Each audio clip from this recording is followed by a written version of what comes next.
Nigel Farage has demanded that Andy Burnham, the new Prime Minister, calls a general election. He did so in the immediate aftermath of the Makerfield by-election, and again when Andy Burnham delivered his first speech on the steps of 10 Downing Street, presumably before departing again for Manchester to don a bucket hat.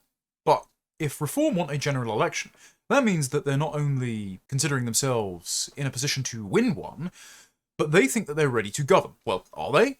Let's examine which pieces of legislation they've announced they would like to repeal and replace, which bills they would like to pass, and their plans for restructuring the state, and then assess whether or not it will give them their desired mandate.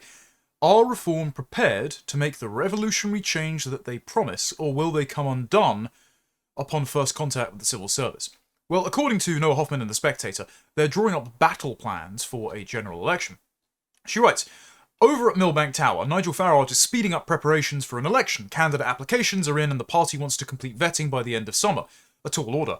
Aides insist they're not threatened by Burnham because he just talks in weird, abstract terms that don't mean anything, like Manchesterism, which just means bankrupting the country when the bond markets won't lend you more money for trams, trains, buses and more foreign aid.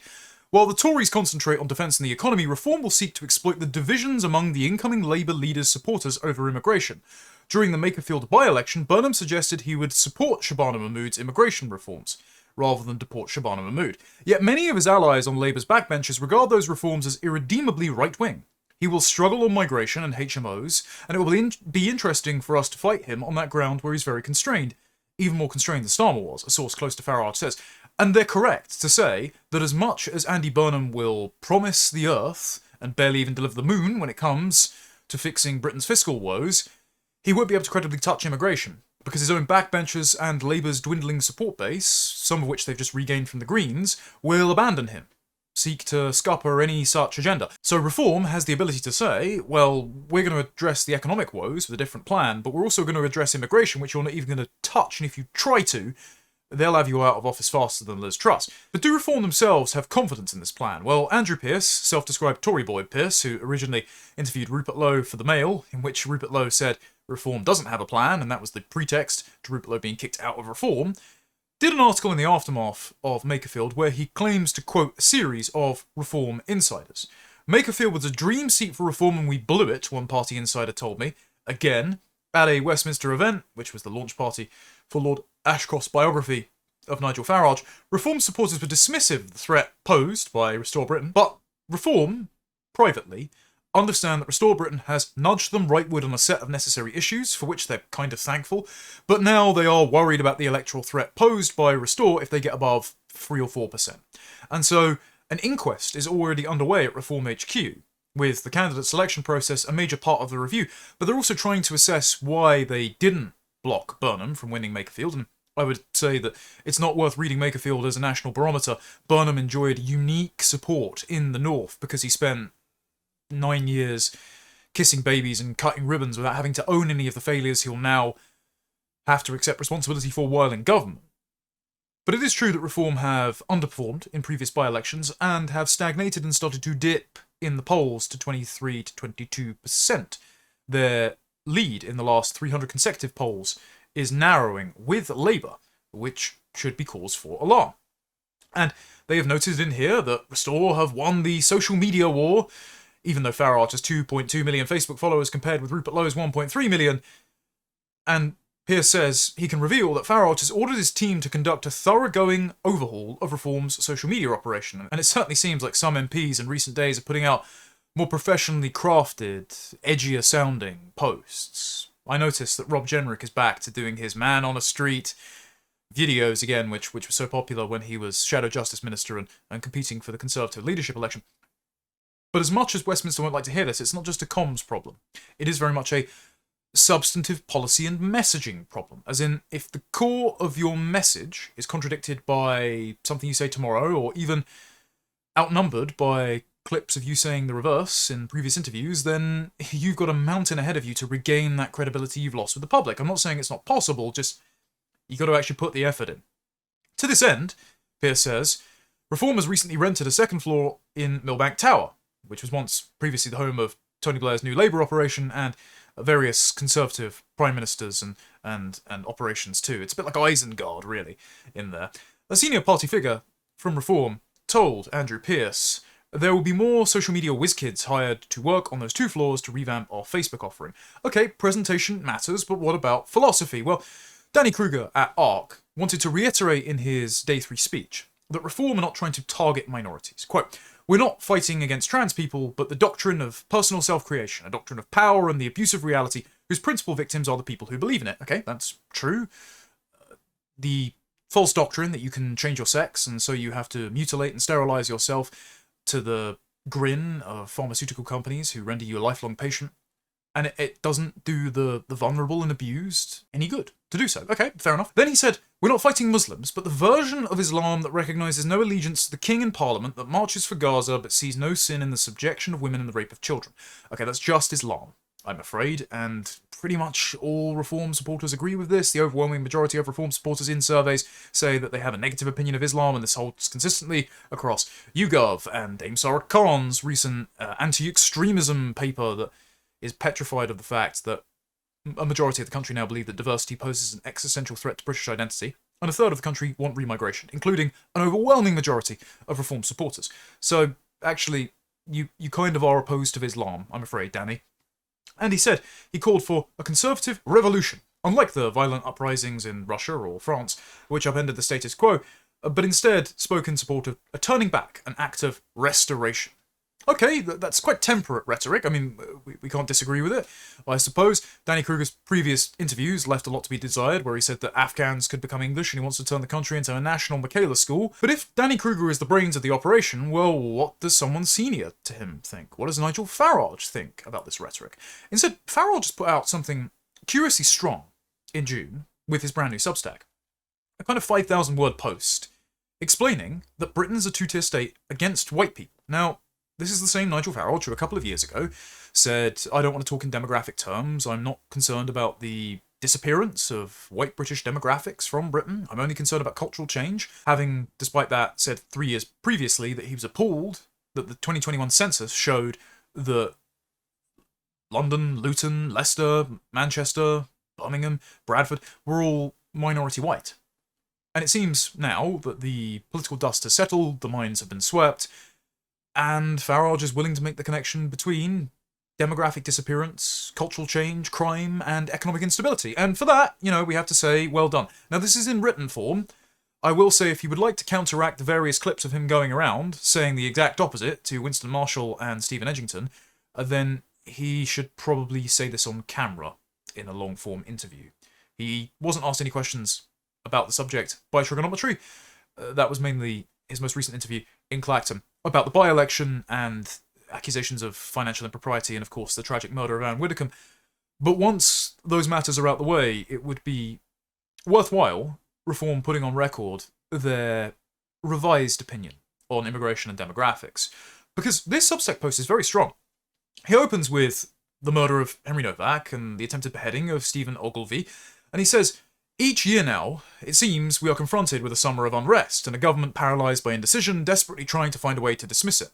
What would be shocking has become business as usual. Once again, the establishment parties in Westminster are singing from the same hymn sheet. It's just part and parcel of living in a big city, nothing else to see here, because they're unwilling to acknowledge the real problem.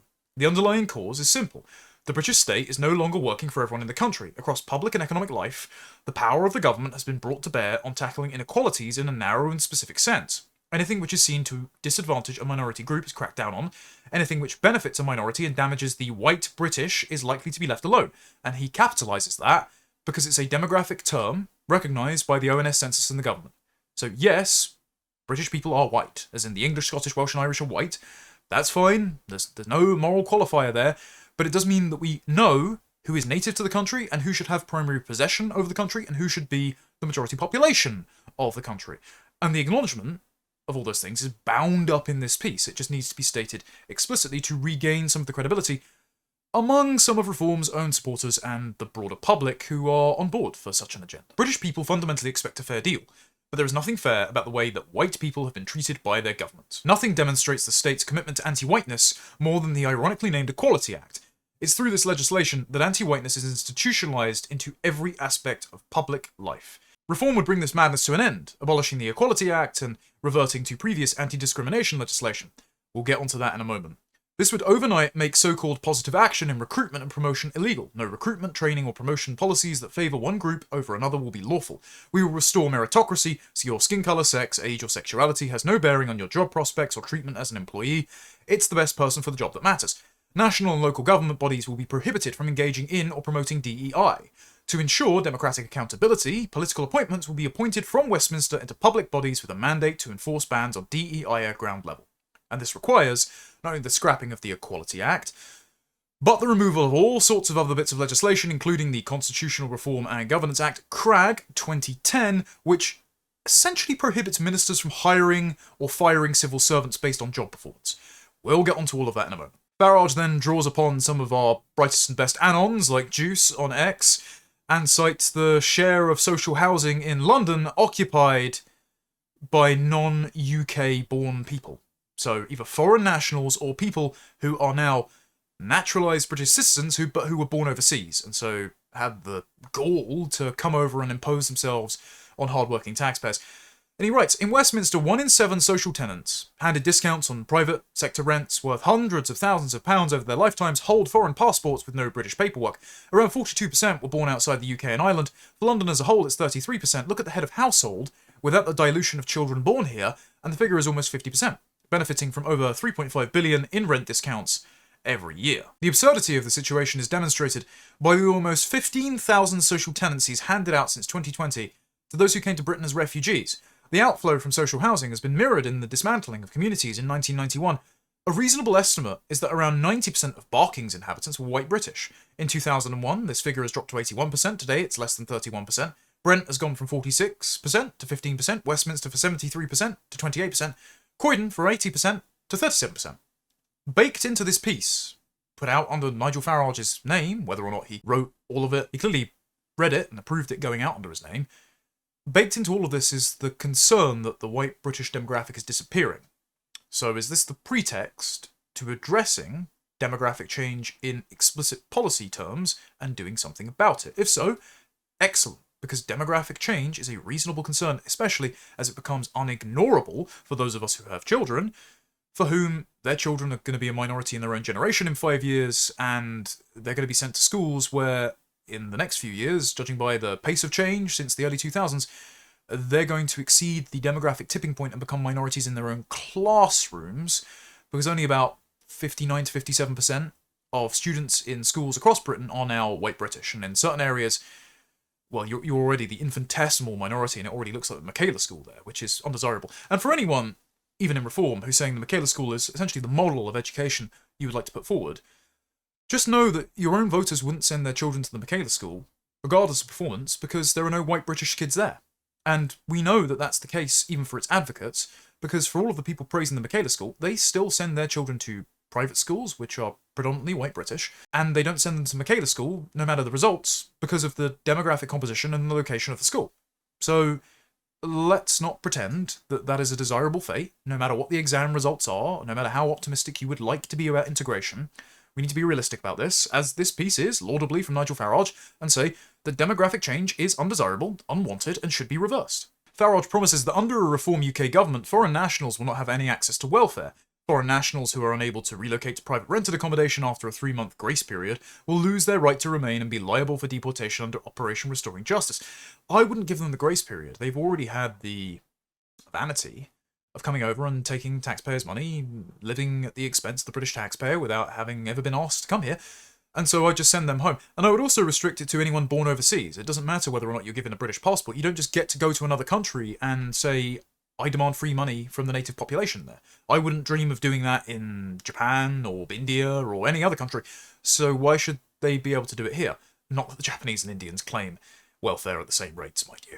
The article then mentions that Reform have proposed a cap on the NHS hiring foreign doctors, imposing stricter qualifications and language requirements on those hires, and instituting a preference for homegrown talent, because thousands of our trained doctors leave every year for hotter, better paid climes like Australia. They also say they're going to do a new history curriculum focused on Britain's accomplishments, that under a Reform government, every school will be required to fly the Union flag on a St George's Day in England and mount a portrait of the King in a visible communal space, and that they've already pledged to enact the Policing Equal Treatment Act within the first 100 days of entering government. This will overturn the progressive capture of policing and ensure equality before the law, prohibiting police race action plans, eliminating diversity, equity and inclusion practices, and all of the other guidelines that led the officers attending to Henry Novak's murder scene to prejudice themselves against Henry Novak, who had been stabbed, in favour of his murderer, who had claimed that Henry had been racist. Why am I highlighting all of this? Under the policing section, it suggests that Reform have begun to grasp that discrimination against white people is the express purpose of the prioritisation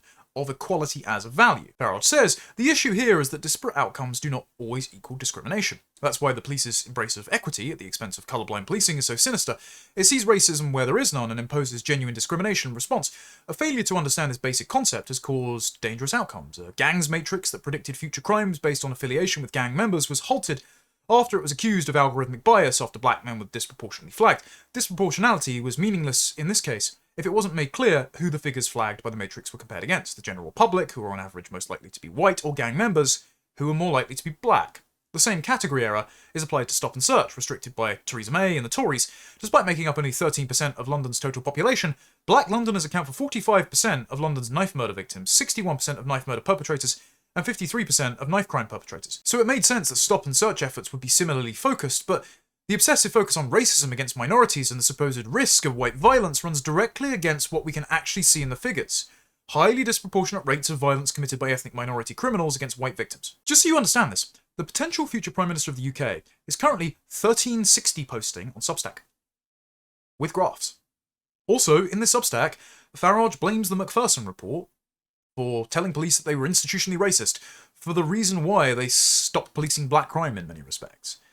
So I'm glad that we've come a long way, that we've recognised this, that different ethnic groups commit crime at different rates, and that refusing to police the crime, and instead policing people according to their ethnicity, causes lots of crimes to go unsolved, more crimes to be committed, more people to die and have their lives ruined and their property taken. I'm glad that this has been admitted after the ideological blindfolds of BLM have been lifted. But something Reform are going to have to grapple with, and this is something I'm going to have to keep repeating throughout the analysis of their policies, is they're going to have to repeal the Race Relations Act. And that's because in 2000, the Race Relations Act was updated to encode the findings of the Macpherson report into law to ensure that the police and the courts and the public sector writ large had a positive statutory obligation to manage race relations and promote equality. And that was then codified into the Equality Act.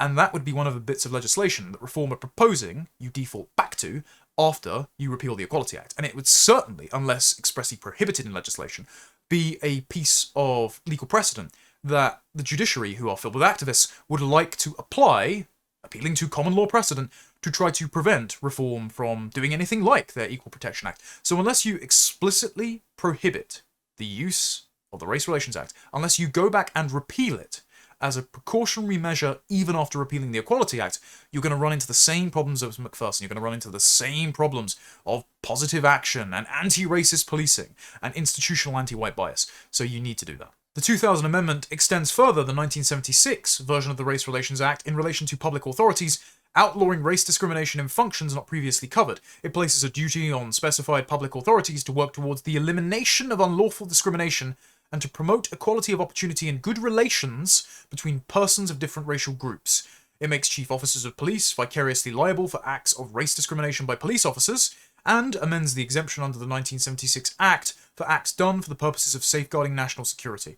So the state is explicitly anti-racist even at the expense of national security, per the Race Relations Amendment Act 2000, which is why the entire act needs to go. In the conclusion, Farage says it's clear that there's an unspoken assumption. White British people are a sizable majority. They can take the institutional disadvantage and the institutional scorn and find a way around it. As a majority, they'll always be okay. But this will not be the case forever. Thanks to the mass migration policies of Conservative and Labour governments, white Brits will become a minority in this country before the end of the century. Without a voice to speak up for them, the future will be manifestly unjust. All of this is true, all of this is praiseworthy. It isn't inevitable, and if Nigel Farage is concerned about this, then he should, one, say so on camera, rather than just have it written out, where, honestly, too few people will actually see it. I'm sure more people will have seen this Substack now because I'm making a video on it than will have actually read it. But also, he must recognise that if his voters are concerned about it, then he must take actions to prevent that from happening, because it can be prevented. And so, if Reform want to be the voice for the marginalised, mistreated, soon-to-be minority white British, then they need to start speaking in those terms. Because at the moment, people aren't hearing them. If they do that, though, as Dominic Cummings warned, the government will just break the law in order to prevent them. I mean, they won't actually be breaking the law, because it turns out, under the Boris Johnson government, any government department can break the law and it be legal, so long as they can justify it being in the interests of the country. And those interests, as stated under the Covert Human Intelligence Sources Criminal Conduct Act of 2021, which authorises criminal conduct in the course of, or otherwise in connection with, the conduct of covert human intelligence sources. It describes the grounds of authorisation as being in the interests of national security for the purpose of preventing or detecting crime or preventing disorder, or in the interests of the economic well-being of the United Kingdom. In a country that defines immigration as an unalloyed economic good, in a country that says the Home Office and the police and the Don't Look Back in Anger Department Raikou must constantly manage community relations, prevent race riots anytime something like the Henry Novak case happens, or Stephen Ogilvy is nearly beheaded in the street by a Sudanese migrant. In a country that says that Reform UK are stirring up race relations, stoking division, inciting hatred, then of course every government department will be legally allowed to break the law to try to stop Reform UK. This might explain why the National Crime Agency seems to have linked bank transactions by Richard Tice and Nigel Farage to The Guardian. The attempt is to sabotage Reform's chances, and so this is another piece of legislation that has to be gotten rid of too. Until it is gotten rid of, brace yourselves. That's not the only warning that Reform should heed from Dominic Cummings, much as there is a bit of animosity between the respective camps over their attempt to define the Brexit debate a decade ago. During an interview Dominic Cummings gave to the Anglo-Futurism podcast, he said what they're terrified of is Nigel Farage doing some kind of Doge-type thing and saying, right, I'm going to bring in 20 hotshots, fire all the permanent secretaries, put them in charge of this, use the actual powers of the PM, close departments, open them, fire people, and then pass a whole series of primary legislation, repeal the Human Rights Act, repeal the Equality Act, reform how judicial review works, bin the Climate Change Act. You go through 15 things, you whack them all in 1 year with primary legislation. If you have an actual serious list of things, the right way to do it would be that you draft all this legislation in opposition. You do all your legislation ahead of time. You make the case in the election, in the manifesto, you win on the Thursday, and on the Monday morning, these bills start hammering through Parliament. And you also make clear to the House of Lords that if anyone thinks they can fuck around, we're going straight at the King, we'll appoint 600 new peers, and it will be blitzkrieg on you guys. And you can then use things like orders in council to try to ensure that your legislation receives go-ahead by the King, as recommended by Douglas Carswell, the previous UKIP MP, who is now fully on board with reform, and that it gets through the recalcitrant courts and the Lords. And also, you can appeal to the Salisbury Convention, which is, if something is in your election manifesto, the Lords can't block it on the grounds that it received a mandate from the public. So, if you do just link to all of your pre-drafted legislation in your election manifesto, and you publish the manifesto quite close to the election, so that all of those government departments and civil servants can't just try and sabotage you using the Covert Human Intelligence Sources Act and illegal conduct, then you will have a day one mandate to remake the state in whatever vision you see fit. As Cummings says, you smash through that primary legislation, so you have that combination of primary legislation changing fundamentals, and you actually use the constitutional powers of the PM, as I've discussed, and the whole thing starts to shift. That's what they are terrified of, correctly from their point of view, in Whitehall, in Labour, in the Inner Temple, etc. And that's why you start to see this mix of rejoin the EU, proportional representation, censorship, and embedding legislation to protect the civil service, all of which we saw in the latter days of Starmer, and Burnham is going to put on steroids. They're thinking that if they can bring off some combination of these things, then they can get to the state they want to, which is that they don't have to worry about elections anymore. And they've convinced themselves that everyone who doesn't agree with them is now fascist. Go back to pre-referendum. Mainstream people in Westminster hated me, Cummings, thought I was crazy, stupid, wrong, but they didn't say I was actually a fascist who should be thrown in jail. Now their argument about people like me is that we're actually fascists who should be in jail and shouldn't be allowed to actually participate in democratic politics. Which is why, regardless of any impropriety on Farage's part about declaring donations from Christopher Harborne and George Cotterill, the process is the punishment. Parliamentary procedure and lawfare is just being used to get rid of him from public life because they believe that Nigel Farage is an existential threat to their managerial progressive state.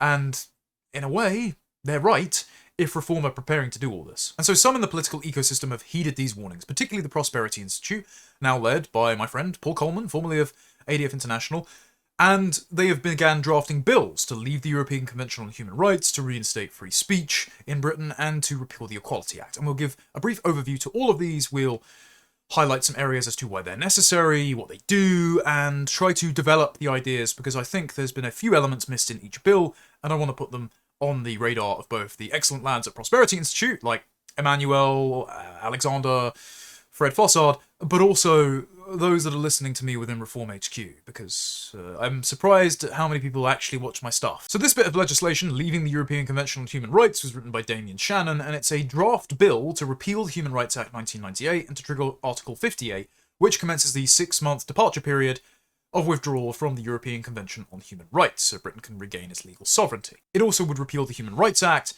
passed by Tony Blair's government, which put the ECHR into British law and gave it supremacy over parliamentary sovereignty. And the foreword was written by Reform UK's Danny Kruger, following the previous report on the ECHR for the Prosperity Institute, written by both Suella Braverman and Guy Dampier. So it means that Reform seem to have endorsed this plan, as does Jacob Rees-Mogg, who is trying in vain to get the Conservatives to adopt a similarly radical plan, and if all else fails, merge the Conservatives and Reform, which would only be to Reform's disadvantage. Damien summarises the arguments as, were our bill to be enacted, the United Kingdom would return to something closer to its historic Dycean constitution, in which there are no limits on Westminster's parliamentary authority. So if you had a government full of patriots, they could pass whatever legislation they liked, and it would just be law. They could legislate the moon is made of cheese, and tomorrow we would all smell gorgonzola. When he says Dycean, he's referring to A.V. Dicey in his 1885 Introduction to the Study of the Law of the Constitution, and the theory is that the British Constitution, which has been unwritten, has 3 basic rules: that parliamentary sovereignty is unlimited, that no parliament may bind a successor, and that no court or other body may question an act of parliament. And that has, of course, been abolished by the fact that Tony Blair's government attempted to encode its politics into neutral, unaccountable, unelected bodies, which then constrain Parliament, like the Supreme Court or the impartial civil service, which are basically a bunch of political activists given more power than elected ministers, who really run the country. In such a constitution, the political accountability mechanisms of Parliament take on decisive importance. The capacity and willingness of parliamentarians to question, probe, expose, deny, censor, and direct the executive, its agents, and the wider emanations of the state would become the central protection against excessive and authoritarian government. Basically, if this parliament did something that you didn't like, the next parliament could quite quickly undo it, and so it would restore a sense of authority to parliament and a sense of possession to the British natives, and it would close the gap between the increasingly disconnected parliamentarians who just lie to the electorate and carry out whatever agenda they actually want, who are also so afraid of backlash by the public that they've now fenced off the Palace of Westminster with these massive black gates, as if they're the denizens of Mordor, quaking beneath their desks, fearing whatever peasants' revolt might come from the next wave of immigration. Shannon says, we are presenting this bill for 2 reasons. The first is to raise public understanding that withdrawal from the Convention and repeal of the Human Rights Act is not purely a mechanistic process and involves significant policy choices. The second is that the policy ambitions of Labour, Reform UK and the Conservatives, particularly their commitments to improve deportation rates of those individuals deemed ineligible for asylum or humanitarian protection in the UK, will continue to be difficult to achieve for as long as the Human Rights Act remains on the statute book. Prosperity also opposes the introduction of a British Bill of Rights to replace the Human Rights Act, as they say this would either defeat the purpose of repeal, if effective, or serve no purpose if it isn't. So we revert to the 1689 Bill of Rights, and all of the rights and liberties that Englishmen enjoyed before the creep of the positive law tradition from the European continent in the aftermath of the Second World War. The bill also anticipates judicial review being weaponised by the next government based on the initial Miller ruling during the Brexit debacle, which found 8-3 that Parliament could not withdraw from the EU without an Act of Parliament, which essentially puts the Supreme Court as sovereign constitutionally over His Majesty's government. It says, in R. Miller versus Secretary of State for exiting the European Union, the Supreme Court held that where the exercise of the prerogative power to withdraw from a treaty would frustrate rights enacted by Parliament, in that case the European Communities Act 1972, prior parliamentary approval is required to authorise treaty withdrawal. We anticipate that our courts might take a similar view of any attempt to withdraw from the ECHR through exercise of the prerogative. Therefore, Clause 1 of our bill provides express statutory authority for the issuing of the denunciation notice. So you clarify via the bill that Parliament is sovereign in these matters. Whilst notification of withdrawal would ordinarily be carried out by the Foreign Secretary, our view is that the Prime Minister, acting on behalf of the whole government, should issue the denunciation notice. I'm sure Farage will enjoy doing that. We anticipate that, notwithstanding direct parliamentary authorisation, attempts at judicial review are almost certain. Our view is that the most robust position from which to resist such challenges is Downing Street, and we have some concerns over whether Foreign Office lawyers could be entrusted to manage such litigation effectively. So if you're going to do this early days, before you've had the ability to replace the civil servants and lawyers in the Foreign Office, it's best to do it in Downing Street with a brand new team that has been brought in under the supervision of the Prime Minister, who has been prepared for this eventuality by the Prosperity Institute and by Reform's Preparation for Government Department headed up by Danny Kruger. The Prosperity Institute are essentially providing lawfare insurance for the next government, and the same goes for anticipating petty and punitive rulings by the court as they attempt to withdraw. Because the bill says that during the denunciation period, the bill states that decisions by the European Court would have no domestic legal effect, but the ministers would retain the discretion to award damages or compensation where the court so directs. So they can take advice from the court in the departure period, but they don't have to legally enforce it. This means that the court can't make it difficult to withdraw during the withdrawal process, which is smart. This provision would not preclude Parliament from voluntarily choosing to comply with a specific judgment through primary legislation if MPs deemed this appropriate. However, the bill would leave no binding domestic law obligation to obey a decision by the European Court. The bill also nullifies previous malign legislation. Quote, where other legislation confers powers or makes the discharge of functions by a public authority subject to compliance with the Human Rights Act or the ECHR, Clause 7.1 of our bill would render those clauses without effect. Clauses 7.2-3 would confer upon ministers a time-limited power to amend other acts of Parliament that expressly refer to the Convention Rights or the Human Rights Act to preserve the coherence of the statute book.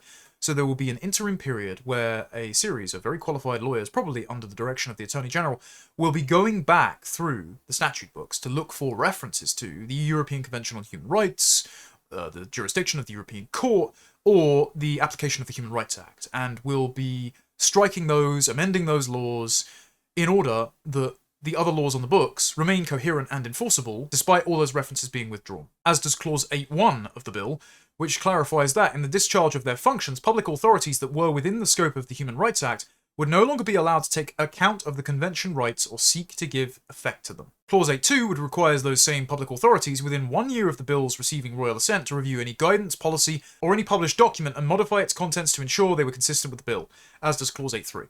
So no civil servant can continue to cling to the Human Rights Act or the ECHR after they've been repealed and withdrawn from. The repeal of the Human Rights Act is also delayed for 2 years regarding Northern Ireland, so the politicians in Belfast, Dublin, and Westminster have time to negotiate the exact wording of the revised Dublin Agreement so that they can incorporate specific bits of ECHR case law without Northern Ireland being necessarily subject to the jurisdiction of the ECHR, given it's still part of the United Kingdom. All of that sounds good. What about the plan to repeal the Equality Act? Well, this paper was written by the Prosperity Institute with Alka Seghal Cuthbert and Anna Lutfi, who I previously interviewed on my version of Tomlinson Talks that I hosted on lotuseaters.com about equalities law, the Equality Act, human rights law, and sovereignty under international law. And she's about the brightest mind that I have met and could possibly hope to be working on such a project, so this is really encouraging. The report makes the 3 following recommendations for dealing with the Equality Act. A full repeal with subsequent action, such as the abolition of the Equality and Human Rights Commission, for which Grey Squirrel himself, Sundar Katwala, now works, so please put that man out of a job. A Common Law Restoration Committee, and a review of employment tribunal and dispute resolution bodies. Or a repeal and replacement of the Act with a bare anti-discrimination framework which includes disability. This could be achieved via an amendment to the Employment Rights Act of 1996.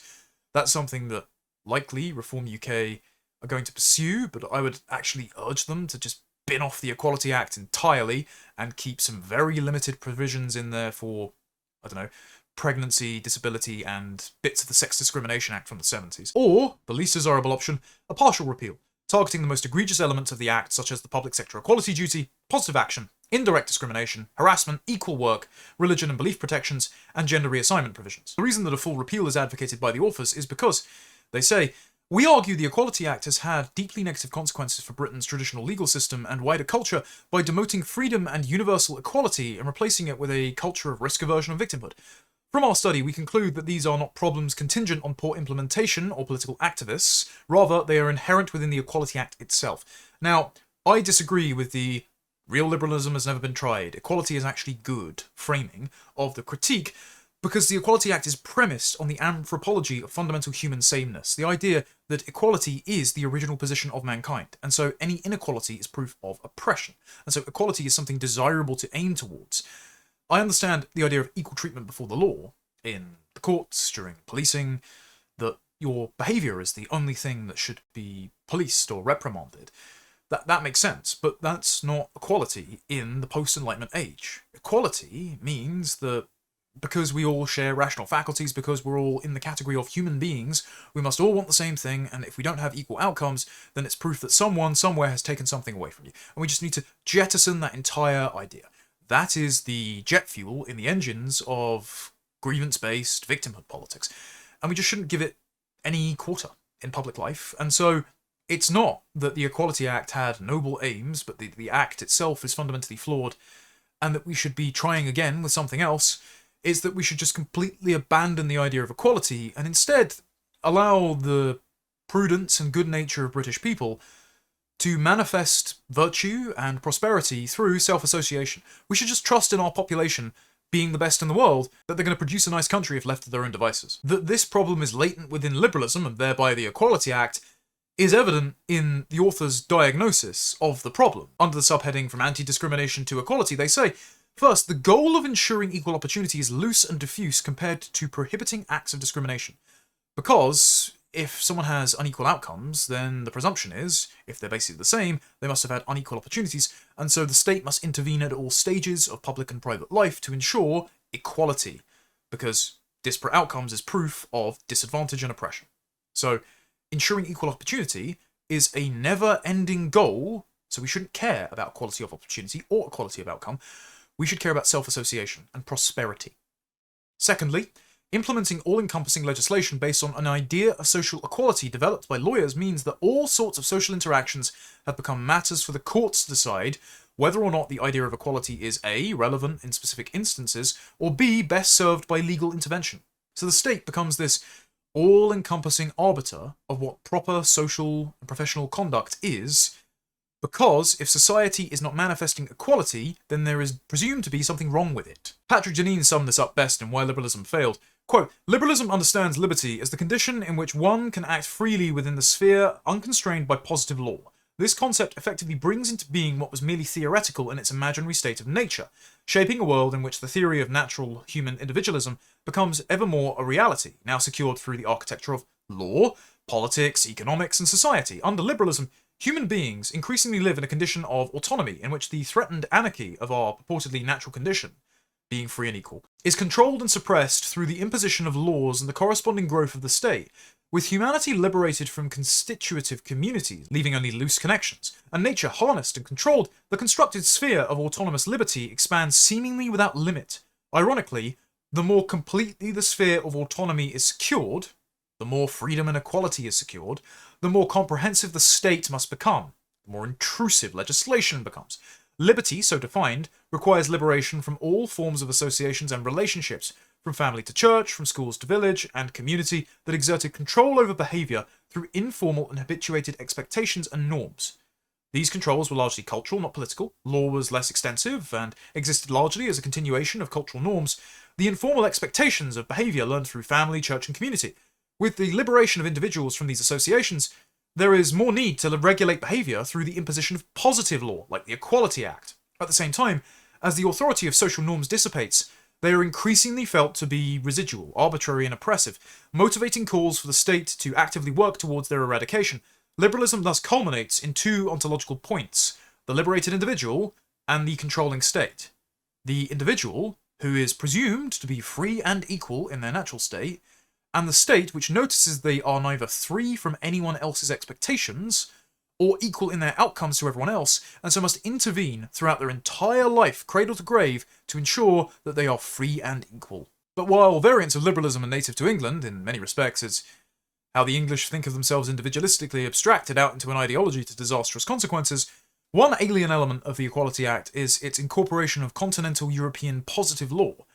As Lutfi points out, the Equality Act is a product of the growing influence of Europe on British domestic legislation during the premiership of Tony Blair. One notable example of how European law, based on constitutional codification, came to actively shape Britain's political priorities including the Equality Act 2010, is the living instrument doctrine. The doctrine was introduced by the European Court of Human Rights and rendered interpretation of ECHR case law open to perpetual revision according to changing social conditions. The preamble of the ERT's declaration presents the doctrine in embellished form, noting that while legal provisions relating to equality should provide legal certainty, those responsible should be willing to improve and interpret legislation in order to reflect the changing experiences of all people disadvantaged by inequality. So, changing social conditions becomes the pretext for a perpetual legal revolution for the state to interfere in increasing domains of public and private life to ensure equality. So the Equality Act is this mutating, metastasizing cancer at the heart of the state that just needs to be cut out completely. Because it is the battering ram for a foreign legal tradition to entirely capture the British state and render Parliament, and therefore the people who elect parliamentary representatives, subordinate to the rule of international law, lawyers, ideology, and foreign interests. It literally allows judges to pull a source, we're literally in current year, and change your entire country with the stroke of a pen. There is one problem I have with this report though, and that's its attempt to defend the Race Relations Act as comparatively better than the Equality Act. No, that was the first step on the journey to where we are now. It says, the Race Relations Act 1968, the second iteration after its passage in 1965, extended legal provisions to include employment and housing, in addition to places of public resort, but there was no substantive change to the definition of what discrimination entailed. It's evident that this legislation places negative prohibitions on certain acts. This is entirely different in kind to the positive duties imposed by the Equality Act 2010. Yes, but it's not different to the updated version of the Race Relations Act in 2000, which places a positive obligation on the courts and police to manage race relations. And it also isn't different from the philosophy that took root on the European continent after the Second World War, which treated majority white populations with perpetual suspicion. The kind of two-tier justice, two-tier society that Nigel Farage identified and complained about in his Substack.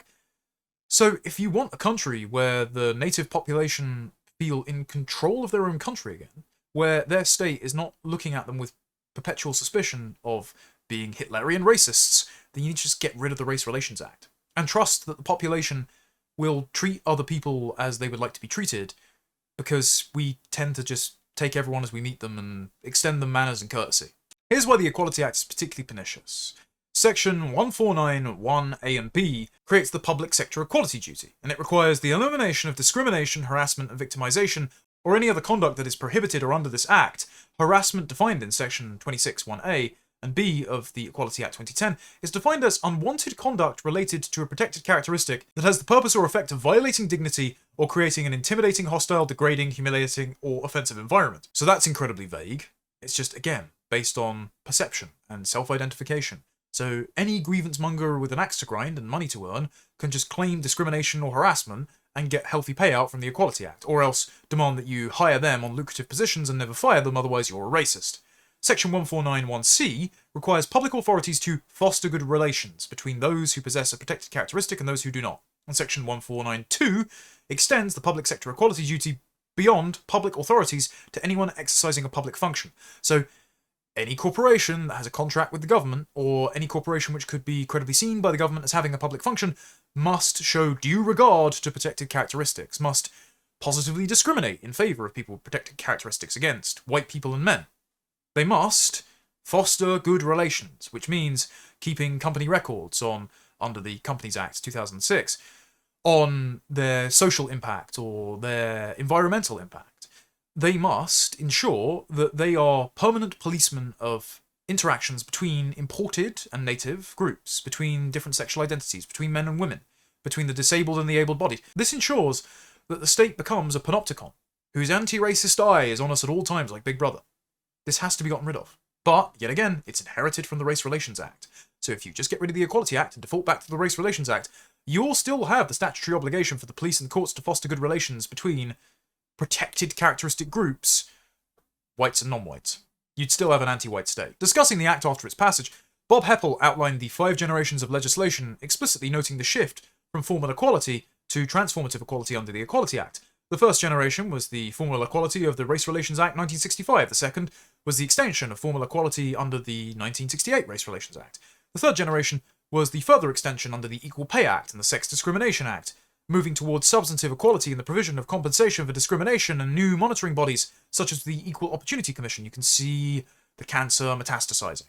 The fourth generation. The incorporation via secondary legislation of the Race Directive and Framework Employment Directive between 2003 and 7. Again, they've missed the year 2000 Race Relations Act update in that genesis. And the fifth generation is transformative comprehensive equality from the 2008 Equalities Guidance issued by the European Court on Human Rights and the 2010 Equality Act. Hepler writes of the fifth generation, in other words, public bodies had to mainstream equality into the exercise of all of their functions. This is why the British state has become proactively anti-racist, or racist against whites. It's the Equality Act. It's literally written into the law that they have to do this. To prove that they're doing this, they have to engage in positive action. Under sections 158 and 159 of the Equality Act, it describes positive action as allowing persons or organisations to undertake any action which is a proportionate means of achieving the aim of enabling or encouraging persons who share the protected characteristic to overcome or minimise that disadvantage, meeting those needs, or enabling or encouraging persons who share the protected characteristic to participate in that activity. Basically, you can discriminate in favour of non-whites against whites, against heterosexuals in favour of all flavour of sexual identity and gender disorientation. DEI is the duty of the state in Britain so long as the Equality Act remains on the books, and that's why Reform are keen to get rid of it. The Equality Act is a radical disjunction from English common law. As the authors say, the concept of negative freedom rests on a de facto assumption that individuals are innately free, being moral equals before God, and political equals by virtue of having the right to vote. Social and economic inequalities are open to amelioration in the realm of political action undertaken by adult citizens who, in a democracy, have various freedoms, including the rights of communication and association, through which to argue their case. We don't anymore, but, would be nice. The role of the state here is one of a light touch. Its punitive power is limited to concrete individual breaches of laws that have general consent. It is the component of general consent that aggregates individual persons or groups into a larger demos or public.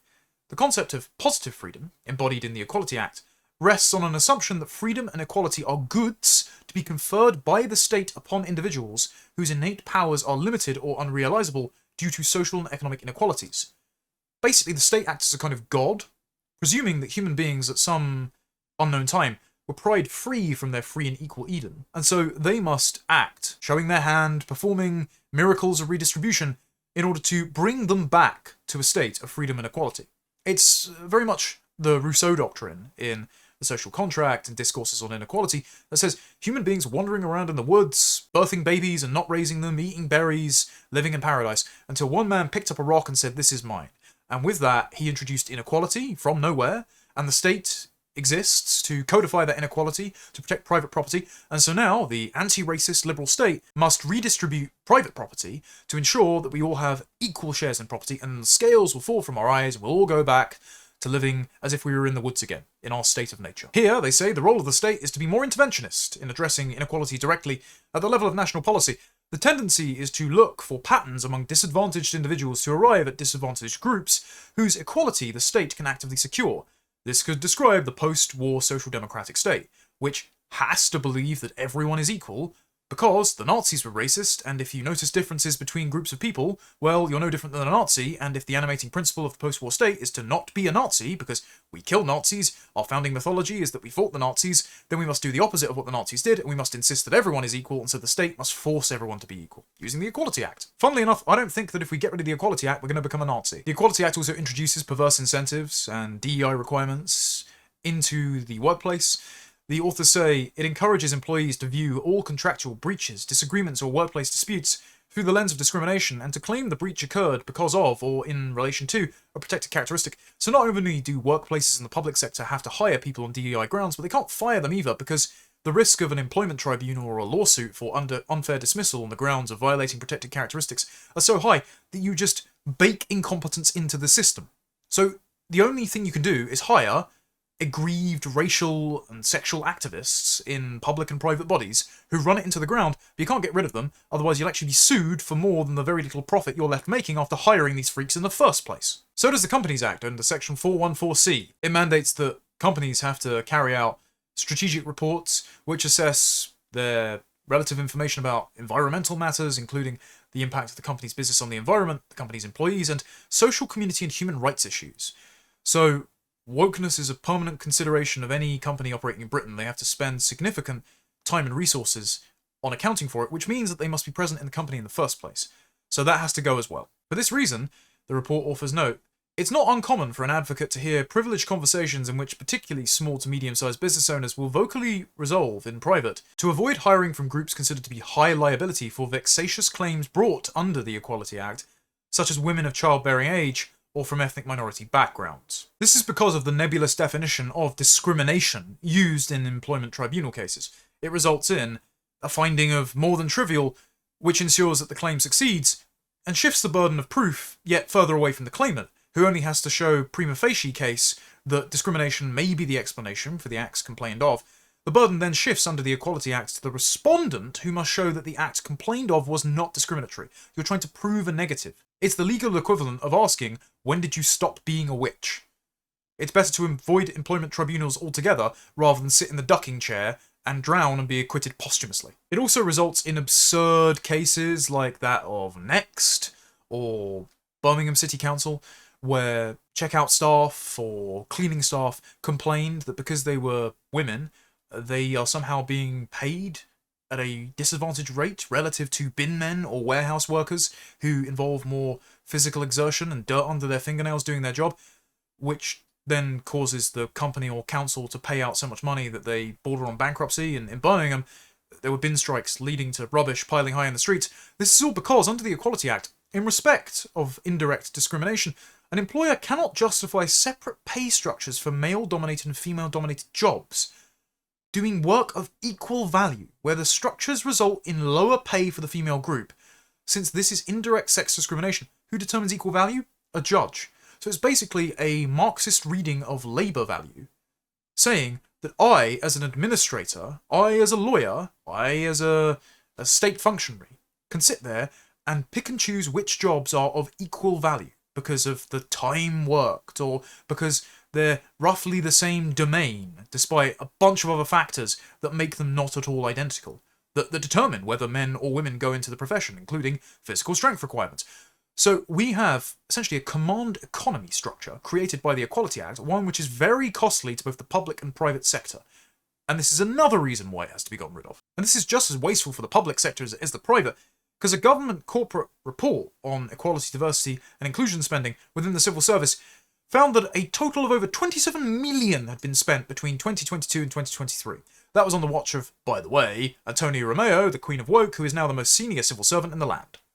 Reform should be sacking her on day one, not praising her as Nadim Zahawi did when she was appointed. This is why the paper makes the strongest recommendation to be a full repeal of the Equality Act. A robust parliamentary action supporting a full repeal of the Equality Act 2010 would include clarity on repeal dates and transitional provision for the Equality Act 2010, claims in progress through the courts and tribunals, removal of protected characteristics from other statutory frameworks, such as protected characteristics as the basis for aggravated offences under the Crime and Disorder Act 1998, or charges of stirring up racial hatred under the Public Order Act 1986, statutory prohibitions on hiring, training or recruitment practices which can be demonstrably shown to select for protected characteristics, DEI, over performance, competencies and performance-based qualifications, abolition of the Equality and Human Rights Commission, and the imminent homelessness of Sundakatwala, creation of a House of Lords Select Committee and/or all-parliamentary group on common law restoration, focusing on traditional first principles and mitigation of business and institutional uncertainty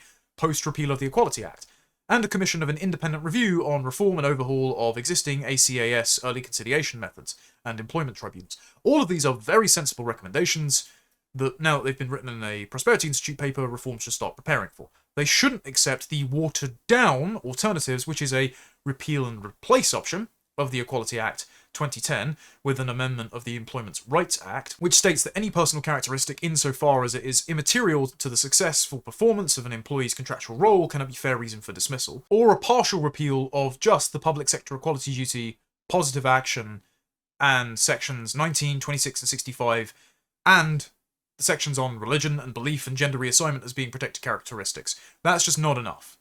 This would still leave race as a protected characteristic, leaving the constant racial bickering and grievance-mongering that is costing the state millions ever since the passage of the Race Relations Act and Equality Act. It would still leave that in place, so that has to go too. Prosperity Institute have also published the following paper called Reversing Britain's Free Speech Recession by John Holbrook, and it gets rid of most, if not all, of the hate speech legislation on the statute books.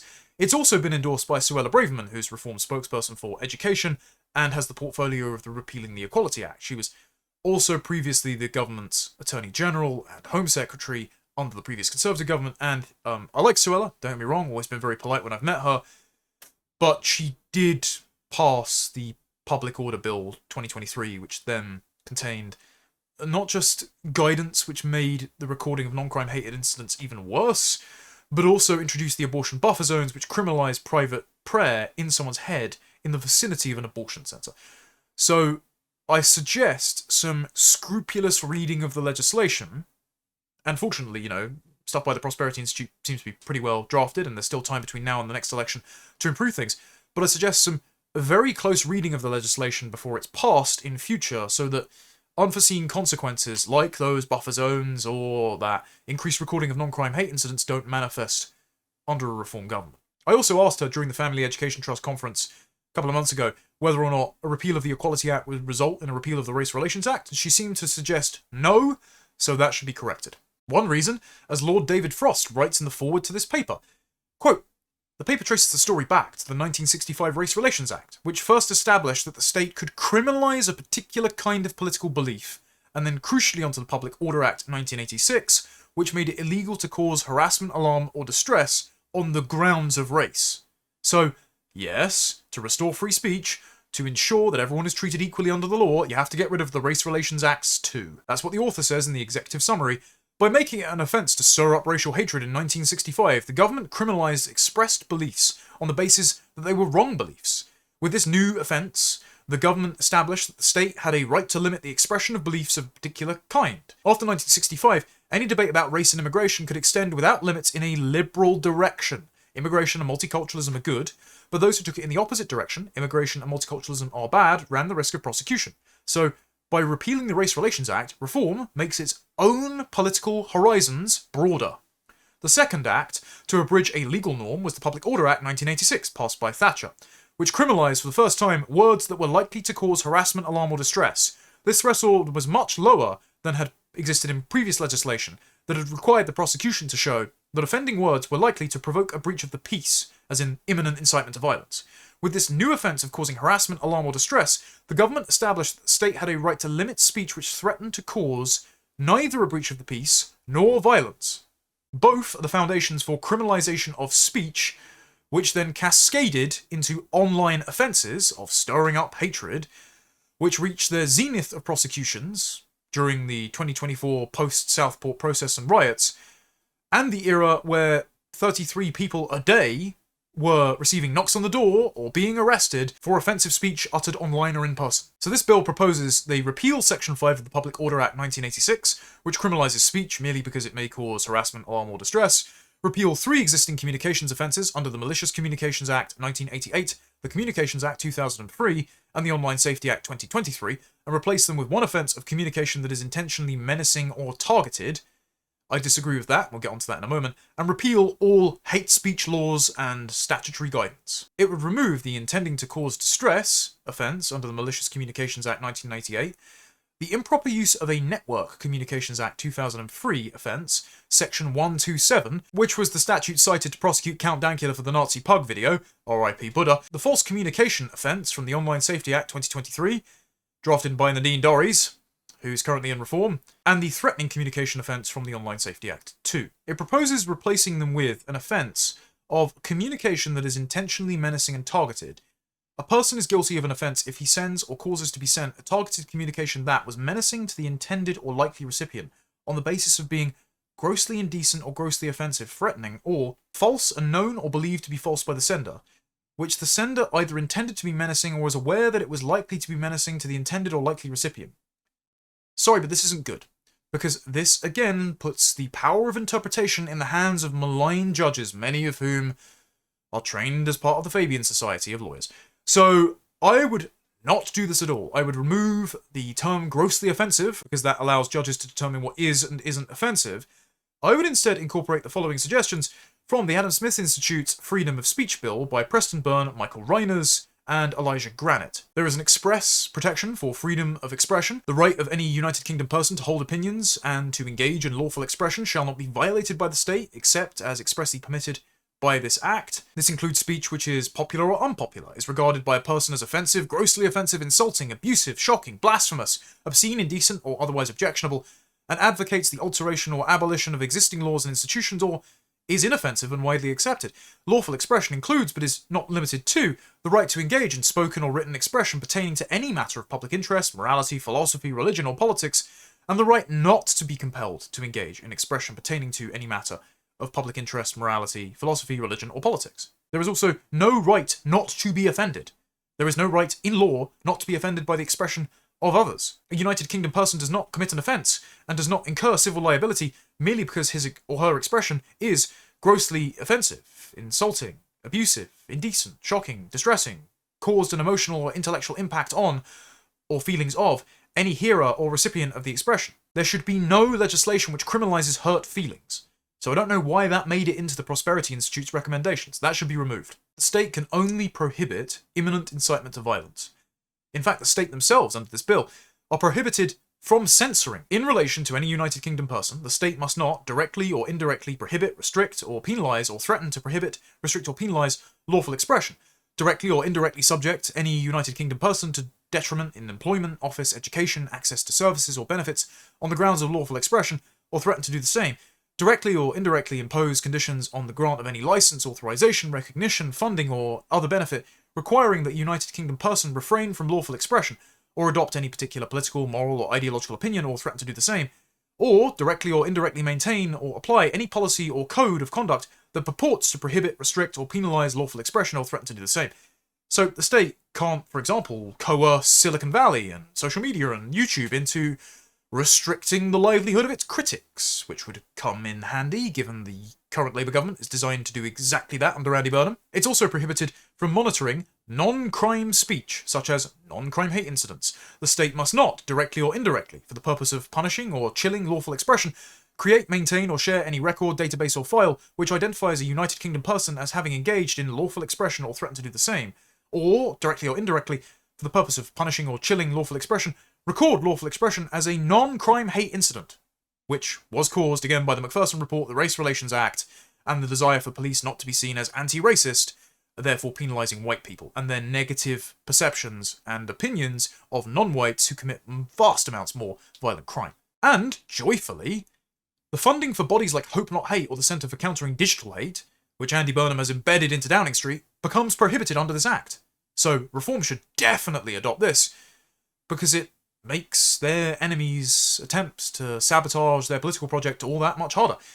It says, no outsourcing of funding of censorship by the state. The state must not, directly or indirectly, arrange for or attempt to or procure any act or omission by another person which, if done by the state, will contravene this act, directly or indirectly fund, subsidise, or otherwise support any programme or scheme whose purpose or effect is to suppress lawful expression, or directly or indirectly enter into any agreement with another person with the aim or intent of suppressing lawful expression. You could, of course, only pass this and be guaranteed the state wouldn't continue to do this if you also remove the Covert Human Intelligence Sources Act, because the state would just go out of its way to break the law and ignore this bill and continue funding activist NGOs, under also the Charities Act, which you need to get rid of because it defines charitable purpose as diversity, equity and inclusion, and ensuring community cohesion. Unless you remove all that legislation too, the anti-racist provisions in the Equality Act will just be woven through other departments or be outsourced to NGOs funded by the taxpayer. It also makes amendments or repeals the following bits of legislation: the Communications Act 2003, Section 127, the Contempt of Court Act 1981, Sections 1 through 7, the Hate Crime and Public Order Scotland Act 2021, the whole Act, the Human Rights Act 1998, Article 10 of Schedule 1, though that's going to be binned off by the previous repeal of membership of the ECHR, the Malicious Communications Act 1998, the whole Act, the Obscene Publications Act 1959, the whole Act, the Official Secrets Act 1989, Section 5, Online Safety Act 2023, the whole Act, the Public Order Act 1986, the whole Act, the Public Order Act 2023, the whole Act, the Senedd Member Accountability in Elections Act 2026, the whole Act, the Terrorism Act 2000, Part 2, and Terrorism Act 2006, Sections 1, 2, 3, 21 and 22. Whereas the Prosperity paper has a much more limited scope. It proposes repealing parts of the Public Order Act 1986, the Crime and Disorder Act 1988, the Sentencing Act 2020, and the Hate Crime and Public Order Act of Scotland 2021. And it proposes removing the entire framework of protected characteristics and protected beliefs codified under the Equality Act, because, as the previous Prosperity report on the Equality Act also highlighted, the farce of the Maya Forstater case wasn't that it took a series of court decisions to decide that women are women based on biological sex. But it was that courts could determine which beliefs merit consideration in a free and democratic society in the first place. I don't want the courts to decide whether or not my opinion has any merit, thank you very much. I'm happy for my peers to decide whether or not I'm persuasive, which is why I have this channel just sort of speaking my mind on things, and a few 100,000 of you have decided to watch. They do concur with the previous prosperity report, though, on the ECHR, saying, in short, the ECHR cannot address the UK's free speech recession. Indeed, it's more likely to worsen it. Any government that is serious about protecting free speech will withdraw the UK from the ECHR. But how is this executed? Well, Danny Kruger has published the following proposal on Reform's Preparing for Government website called Fixing the Centre, Proposals for the Heart of Government. And the summary is as follows. Reform plan to abolish the Cabinet Office and the role of Cabinet Secretary and create a new Office of the Prime Minister under a new powerful Chief of Staff. So, very similar on the Hungarian structure, where Balázs Orbán was serving as the Prime Minister's Primary Secretary under Viktor Orbán, and the Hungarian government was pretty effective at implementing the legislation that it wanted to do. Something similar would be done to circumvent an obstructive civil service, while Reform go through with a fine-tooth comb all the government departments to determine who should stay, who should be sacked, who should be prosecuted for misconduct in public office during the years that they weren't in. And to this end, they propose creating a new department of the civil service charged with a major headcount reduction, AI adoption, and improved terms to incentivise high performance. They want to restore responsibility for policy and delivery to departments and make ministers properly accountable to government, which requires the repeal of the Constitutional Reform and Governance Act, give ministers real power to hire and fire civil servants, reward high-performing officials, and recruit top talent from the private sector. I suppose that is linked to the AI point. I don't doubt that Lewis Mosley, who's a decent guy working over at Palantir, is eyeing up a advisory position in Reform at the moment. That's why he's doing so many media rounds, making his voice known about his displeasure about the inefficiency of the state and the punitive nature of regulation and taxes. They want to scrap quangos, liquidate them, return their powers and responsibilities to government, and co-locate ministers in a new combined ministerial office to allow cross-departmental collaboration for a few hours a week. All of these sound like sensible provisions, provided again you get rid of the Equality Act and the Race Relations Act, which embeds these activist cartels, these networks in the civil service, the Islamic network, the LGBT alliance, in the civil service, that create obstructive activist bodies that can't be removed and actually exist to fulfill the state's statutory equalities obligations with that legislation. You also, to destroy various quangos, need to repeal the Climate Change Act 2005 and Theresa May's treacherous writing net zero into law in 2019, but I'm pretty sure that's already Reform Party policy, so they've got that one covered. They're also looking to acquire property for this, which is something that Kruger mentioned in his interview with James Heal, I think it was, for The Spectator, about their plans for government, so they're clearly serious about doing this. In the introduction, Kruger says, at its heart, the proposal seeks to restore the principle set out by Lord Armstrong in 1985. There can be no distinction between the elected and the permanent government, and currently there certainly is. There is the permanent bureaucracy that is only understood per Robert Conquest law if you interpret it and its actions as being controlled by a cabal of its enemies working against its express purpose, the prosperity and the security of the British people. The civil service simply provides staff for politicians to inform and then implement their decisions. Sadly, this is not the view of everyone in the civil service today. As Young put it, the civil service might have duties to the continuity of the state, which are separate from its duty to support incumbent governments. This was said by Dr. Ben Yong in a lecture about the views of people in Whitehall at University College London last year. He said, the civil service has duties not just to the incumbent government, but also to something greater, the Crown, and he discussed that preparation behind the scenes could be underway in Whitehall to ensure that in the event of a new government of whom officials disapprove reform, these duties could lead to the civil service engaging in guerrilla government tactics, including bureaucratic shirking, leaking and whistleblowing. That seems to have already been started by the National Crime Agency. This week, the Public and Commercial Services Union, representing civil servants, debated a motion to counter a hostile reform government with sustained industrial action. They are planning to go on strike if we win. Kruger responded, stating that striking on these grounds would be illegal and the civil servants in question would not have jobs to return to. You know, as much as I do prod and criticise Danny Kruger for being a bit of a wet liberal, good. Well done. That's showing some spine. Kruger complains that our belief is the current system prevents ministers and even the Prime Minister from getting good quality advice and information, prevents them from implementing decisions effectively, and obscures accountability. Real power is not held by the elected government, but by the permanent civil service, especially the Cabinet Secretary, and the sprawling, incoherent bureaucracy of the Cabinet Office. And I tell you what, judging by Andy Burnham's appointments, if those people remain in place, reform will get nothing done. So it is imperative they gain the ability to fire and rehire senior positions in the civil service to ensure that their agenda is enacted without frustration. It appears that the people at the top of the civil service have seen the weakness of the current government, and now the new one, as an opportunity to extend their power and are about to go further under the guise of enhancing trust. The recent King's Speech announced proposals to strengthen the delivery, accountability, innovation and productivity of the civil service. These proposals will also seek to safeguard its impartiality and core values to enhance trust and confidence in the institutions of government. This follows the announcement by new Cabinet Secretary Dame Antonia Romeo, whose title should be stripped immediately, of far-reaching objectives for herself, in which she appointed herself Steward for the Democratic System of Government and Guardian of the Constitution. What is she, like, Empress of Britain now? What an absurd self-aggrandizing title. But these people believe that the institutions themselves are democracy, because if all people are equal, but they're not making equal choices, then impartial, neutral, ideological institutions must be there to shepherd them towards making choices that are presumed to be in their best interest, which is progressivism. So she is the scion of progressivism at the top of the government, telling elected ministers and even the Prime Minister what to do. And she's now there with Burnham, with a Downing Street full of hope not hate activists. Subsequently, the government has announced that every department across Whitehall will be setting up a delivery team led by a top civil servant. This is either a bizarre replication of the job, delivery, that the department is already supposed to do, or, more likely, a means by which the Cabinet Office and Cabinet Secretary will extend their control over Whitehall. It's time to restore the power and authority of the Prime Minister. This paper details the intention of Reform UK to scrap the Cabinet Office, break up the job of the Cabinet Secretary, and reintroduce proper responsibility and accountability for the Departments of State. Music to my rather large ears. Here's how power will be rebalanced. Under a Reform UK government, the responsibilities will be clear. Number 10, housing the Office of the Prime Minister, will be responsible for setting the government's priorities, for coordinating both policy and delivery across government, and for monitoring data to track progress and inform decision-making. The Departments of State will be responsible for developing policy and delivering policy in their respective areas as ministerial departments, like DEFRA or the Home Office or Defence. A new non-ministerial department of the civil service will be responsible for corporate functions that are not delivered by departments of state and for transforming the civil service as a whole into a smaller, more productive and more capable bureaucracy. Interesting they say new non-ministerial department.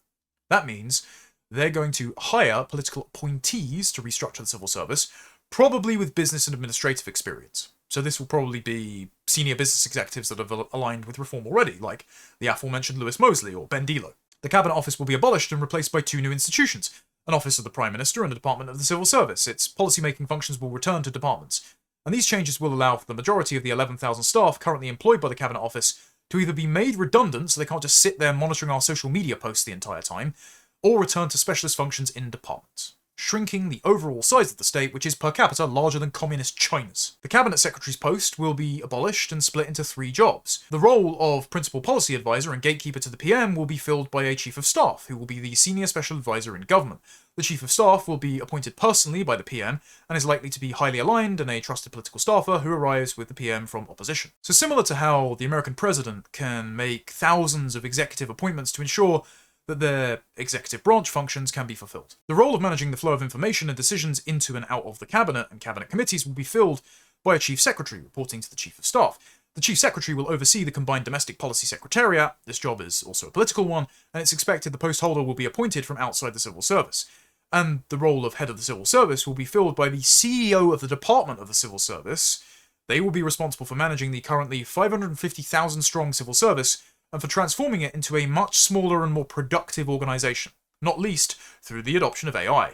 And I'm sure those will be some pretty lucrative contracts for Palantir, rather than Oracle, Larry Ellison's firm, which is in tight with the Tony Blair Institute and busy hoovering up contracts with the Treasury, the Department for Work and Pensions, and the NHS. The CEO of the Department for Civil Service is likely to be a business leader with experience of transforming large organisations. The Office of the Prime Minister will take on a US presidential aspect, with appointed advisors who do not have to be elected, like ministers, or approved, like in the US system. It's going to be purely up to the sovereign decision-making capacity of the Prime Minister, which, again, is very encouraging. It means it's going to be even more effective than the US system, because you're not having to have people approved by Congress or the Senate.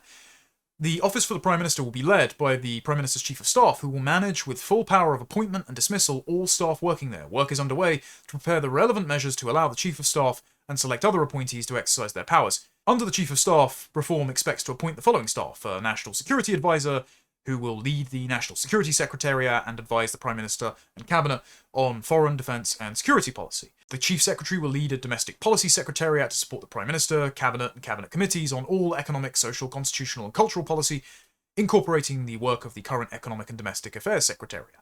The Permanent Secretary at the Office for Prime Minister will oversee the managerial and constitutional functions of 10 Downing Street, including honours and appointments, relations with His Majesty the King, and the Parliamentary Business and Legislation Secretariat. The Office for Prime Minister Permanent Secretary will be a career civil servant, though not necessarily recruited from the current Permanent Secretary cadre. The Press Secretary, or Communications Director, at the office will oversee all government communications, and the Principal Private Secretary to the Prime Minister, as currently, will lead the private office and support the PM directly, often in his sort of personal matters. Here's a chart for anyone who wants to pause and understand that. As for ministers, departments of state, and policy making, Kruger writes that since 1997, strategic policy has been centralised in the Cabinet Office, while tactical policy and the delivery has been outsourced to quangos, quasi-NGOs. Independent, translation, unaccountable government departments. There's 444 of them. The result, to put it bluntly, is that departments are frequently very poor at both policy and delivery. Quangos are not only captured by lobby groups in the sectors they oversee and unaccountable to ministers and the public, as standalone regulators or agencies, each solely focus on their particular individual responsibility, they issue absolute edicts designed to protect or promote their singular priority, which then conflicts with other departments, which means that infrastructure projects can't get off the ground because Nature England wants to build bat tunnels over the road, bypassing Stonehenge or whatever. Managing trade-offs is the business of politics, and we need more politics, not less. Pretty encouraging to hear Danny Kruger, a self-identified liberal, accept the Schmittian position on politics and power, which is there is no such thing as a neutral institution. Every institution is either staffed by your friends or your enemies, and if you aren't staffing it with your friends, then your enemies have control of it. Under a reform government, the great majority of quangos and agencies will be brought back into departments or scrapped. Again, excellent. There are valid criticisms of reform for not going far enough yet on various issues, but I just have to say, if any government did this, if any party was proposing this, I would be encouraged. So policy-making responsibilities will be returned to ministers, and the advisors and civil servants serving beneath them will be directly accountable to them, so you can sack them if they don't do their jobs. As for the ability to fire and hire who you like, Kruger writes, it's essential that ministers who are responsible to the Prime Minister and to Parliament for the work of their departments have the power to choose the officials who advise them and execute their decisions. In addition, as set out above, we also want to select officials such as the Office for Prime Minister Chief of Staff to have full control over staffing. Crucially, under a reform government, a Secretary of State will have the power to appoint or dismiss the Permanent Secretary of his or her department. The Permanent Secretary will direct the staff of the department, but the principle should be clearly established that ministers can request the appointment or dismissal of particular officials. Private officers in particular should be entirely appointed by ministers. We're working through the legal implications of these proposals. We expect to replace the Constitutional Reform and Governance Act 2010 in order to grant Secretaries of State and select officials these powers. Finally, someone has identified this piece of legislation as the primary obstacle for delivering accountability through government, because it enshrines the Civil Service Code into law, which says the civil service must carry out their duties with due impartiality, which means that a minister will be breaking the law if they try to hire or fire a civil servant. So if you remove that, suddenly the civil service will have to start doing their jobs again or get sacked. Once the Constitutional Reform and Governance Act is repealed, Kruger predicts overall there will be major reductions in the headcount of Whitehall. As described in Restoring Government and Storm and Sunshine, we're confident of cutting non-operations professions like policy, comms and HR by 50%. Different operational functions, prison officers for instance or border force, may require additional staff, depending on our manifesto commitments, but overall we expect significant reductions at all levels of government, not least through the enormous transformation that AI is going to bring to clerical and analytic work. So at the same time you're going to get cross-departmental data sharing, all of the activists and pen pushers are going to be sacked, while they're going to be hiring more prison guards and border force agents. So you're going to be locking up criminals, deporting illegals, shrinking the size and cost of the state, and ensuring we actually get all the data that we want to make informed decisions, not just as policymakers, but as members of the public. This is excellent. More important than overall numbers is the skills and type of worker in the civil service. The current system consists of relatively low pay, low accountability, high job security, and high predictability of earnings, including a general defined benefit pension. This does not attract or retain the type of people the government needs. No, it attracts people who are ideologically compliant, risk-averse, and unable to compete in the market. So it attracts midwits who are programmed by ideology to feel smart, and so enact that ideology through government legislation and guidance. Hence why we have the tyranny of bureaucracy, a bit like the film Brazil, where endless papers are filled out, no decisions actually get made, and the system is just crumbling and random bits of infrastructure are exploding around us. Reform will introduce radical change to Whitehall remuneration packages. We will explore options for modernised terms for new hires that offer more generous salaries with a greater performance-related element at the expense of more modest pensions. Translation: if you're willing to take the risk, you will be rewarded, and if you fail in your job, you will be sacked without your generous pension. So, just a bit of advice for all of you out there who are wondering what to do to save the country. We don't need more political influencers. We don't need more people that chat nonsense online, like me. We don't need people who make themselves unemployable with edgy Twitter accounts. We need you to stay quiet, train in something like law, or go out and be a diligent businessman. Gain your skills, and then, when it comes time to be hired, your portfolios, your CVs should cross the desks of the people restaffing the civil service, and you should go and be able to do your duty with competence and courage. If you want something to do for the next few years, train like you're going to be a functionary in a government controlled by our allies. And even if you have reservations about Reform UK as a project, if all our guys are hired by their administration, then they're either going to have to sack everyone who wants them to go a little bit further right or be short-staffed. And so it puts us a distinct advantage.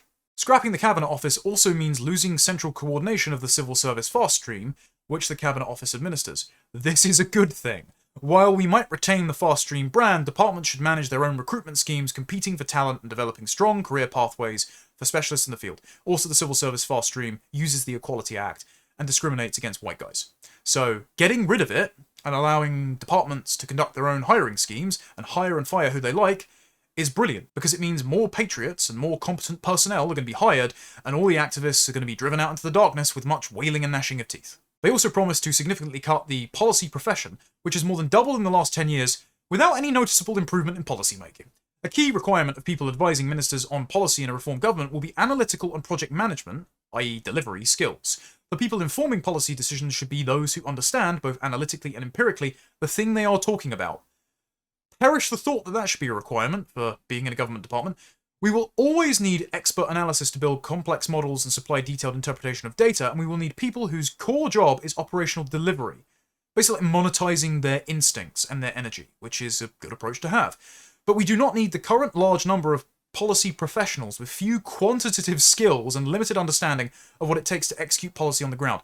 Basically, we don't need a bunch of academics delivering ideological pronouncements with indifference to the deleterious impacts it has on the country in actuality. And to ensure a joined-up policy agenda between ministers, and that no one minister is siloed off on a department being controlled by an activist civil servant, but not cooperation between those activist civil servants, Reform are proposing that they will ensure ministers across government departments can work together in the same space for some of their working week. A combined ministerial office will be established in a central venue, perhaps 70 Whitehall, the Foreign Office, or government offices, Great George's Street, to enable co-location of ministers and effective collaboration, including through cabinet committees and project working groups. So it's very important that Reform start to consider who their top team are, who they want to recruit, and also start playing people in position. Because, and I know there are people in Reform that watch this stuff, so take it as the friendly criticism as is intended. Robert Jenrick shouldn't be a Treasury spokesperson. He should be put back in justice where he's effective and has a bit more credibility. And look, Layla Cunningham is just a liability whenever she goes on the airways, whether she's London Mayor or just a spokeswoman. She doesn't know what your policies are, she insults your voters, she makes it all about her. Try and recruit the best people possible. I mean, being frank, I've had my criticisms of Zia Yusuf over the years, but he's not even an MP and he's your most effective spokesperson. So you don't even need them to be MPs. They can be appointees at this point, presuming that they will be candidates at the 2029 election. You need to start building out that team. You need to do it for defence, for example, and you need a more credible Treasury spokesperson and someone who can speak on foreign affairs, who isn't just gung-ho about the invade and import agenda of the 2000s, which a majority of the public, and especially your own voters, don't like. And there are some very encouraging signs that they're starting to hire the right personnel to match this philosophy from Farage that has changed, and to match this credible policy from both the Prosperity Institute and, again, Danny Kruger. I've been critical of Kruger, but he is excellent, clearly, at restructuring government. So I hope my previous exasperation at his philosophical shortcomings is offset a little bit by my enthusiasm for his plan to restructure the state and deliver accountability. And that enthusiasm is bolstered by the people who are actually working on policy, directed by James Orr, because he's announced that he's poached James Graham to be a Reform UK policy advisor from the Prosperity Institute. James is really good on economics. He used to work at Legatum/Prosperity. He's also hired Sam Ashworth-Hayes, an excellent reporter on immigration, economics, and the grooming gangs from The Telegraph.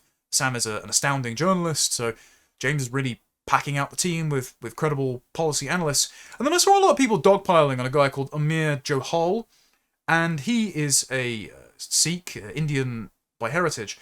He used to work for the Prosperity Institute as a lawyer. I think he was introduced to Zia Yusuf via David Starkey, if I remember correctly, because Starkey was impressed of his knowledge of constitutional law. He posted in the aftermath of the murder of Henry Novak and the announcement that Reform UK would ban the Sikh kirpan being carried, the abolition of the religious exemption. He helped write the policy to remove the exemption for carrying the kirpan, and he happens to be a practicing Sikh. Generally, his faith, he says, is not relevant to his job. However, in this case, his faith doesn't change the fundamental belief that the law of the land should apply to all equally, without fear or favour. He's saying, I'm not surprised to hear this called a divide and rule strategy by an anonymous community leader in The Guardian, but the policy is plainly the opposite. The implication that reform is being racist is insane, even by The Guardian standards. We're not scapegoating Sikhs, we're saying that no religion or race should receive preferential treatment. This should be uncontroversial. Again, another reason you should abolish the Race Relations Act. I'm just going to keep hammering that point home until they announce it. But I wanted to land on this point, just because I have said previously, and I don't shift from this position, but that it would be perfectly sensible and consistent to say that anyone without any British ancestry, and anyone of a religion other than the state religion that is Christian, could be prohibited from being an MP or employed in the senior offices of state, like the civil service. And I think that is a perfectly consistent position. It's what plenty of countries do. It would be unfeasible for Israel, for example, to staff its civil service full of Sikhs and Hindus and even many Christians. Nonetheless, that is a preventative policy to safeguard against exploitation, dual loyalties, the preferential treatment of ancestral or even home nations of foreign nationals or naturalised British citizens in politics, via foreign affairs or immigration policy. The living bridges that Priti Patel decided to build with the Boris wave, or the airport to Mirpur that various Pakistani independent and Labour MPs want to build. And this is not meant to target people like Suella Braverman, or Amar Johal, or even, in this instance, frankly, Zia Yusuf, who seems to have changed his tune and realised where most of the voters are on immigration, and is actually the most credible voice within reform on the issue of immigration at this point. Far from me to be expected to be Zia Yusuf's strongest soldier, but he's doing some very good work. So, I just wanted to say that while scepticism of foreign entryism in politics is warranted, especially because the principle that the British people should be put first and foremost in their own country and therefore represented in their own politics should be prime in the minds of any politician seeking to represent them, as it was prime in Farage's Substack post that I started this video with, that doesn't mean that we should have undue suspicion for some of the policymakers here. And I would just suggest that, given the behaviour of some nations, including India, that have been exploitative towards Britain, that have extracted billions via remittances, that have been recipients of foreign aid and yet demanded reparations, that have used immigration as a form of demographic warfare to democratically gerrymander our politics in their favour, I think that there shouldn't be a shying away of proscribing visas or foreign aid that people like Amar or Suella or even Zia have heritage from. I think we should do whatever's in the interest of the British people, my people, my children, whose well-being, it seems, that they are concerned about in good faith. They seem to be Anglophiles. So just as we should be wary of a perceived softening, the immigrants' veto on things like policy and rhetoric, we also shouldn't be unduly apprehensive about the performance of such people in reform if they seem to be acting on principle rather than on ethnic interest, which admittedly is rare for politicians of foreign heritage. I mean, for every Suella Braverman, there's an Asparna Begum, Priti Patel, an Iqbal Muhammad, an Ayub Khan, and the list goes on and on.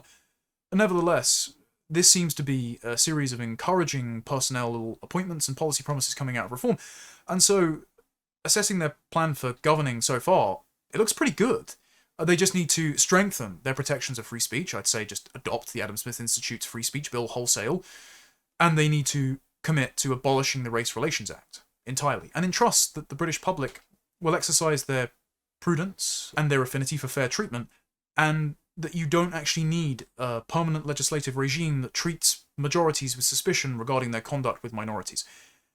Ultimately, I think if Reform took power tomorrow and just enacted these policies, then we'd all be a lot better off. So, in the years between now and the next general election, when Andy Burnham does untold damage to the country, if Reform can continue to flesh out its policy prospectus, train up civil servants, and add more credible voices to its policy team and its shadow cabinet, then that's an encouraging sign. It's better than they were doing this time a year ago, and so for all of the things that they've done wrong that I would like to criticise and correct, it's worth praising what they're doing right, and Reform's plan for governments seems to be a sign for optimism.